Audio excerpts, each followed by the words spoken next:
As the prosecuting barrister opened the case today, he told the jury that a pathologist had identified 68 injuries all over the body of Demi Lee Mayen, many of them to the face and head.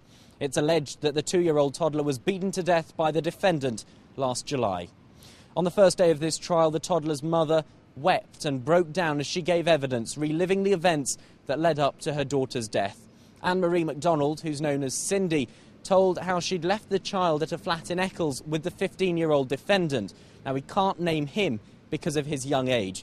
Cindy had gone shopping and said that when she returned about an hour and a half later, she saw the little toddler lying in a bed in the flat with her face half covered. She said the child's face was bruised and said, "I tried to wake her up and couldn't. When I picked her up, her head flopped back." Before Cindy had entered the flat, the defendant had said to her, "There might be a bruise on Demi from where I picked her up. I took her to the park and she fell." Cindy asked him, "Why didn't you phone an ambulance?" To which he replied, "I didn't do anything."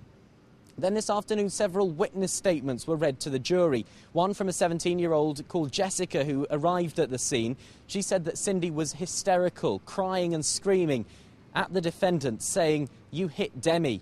To which he replied, "I'm sorry, I just got angry, I can't help it." Jessica said she had to step between them, and when she asked the defendant what had happened, he told her that the child had been bouncing on the bed and fallen off twice, hitting her head on an ashtray and a radiator. Now, the prosecution are saying the defendant is guilty of murder, while the defence are arguing that because he has an abnormality of mind, he has substantially impaired responsibility for his actions. After they were sworn in this morning, the 6 men and women on the jury were told that at some stage during this trial they'll have to examine pictures of the injuries suffered by Demi Lee.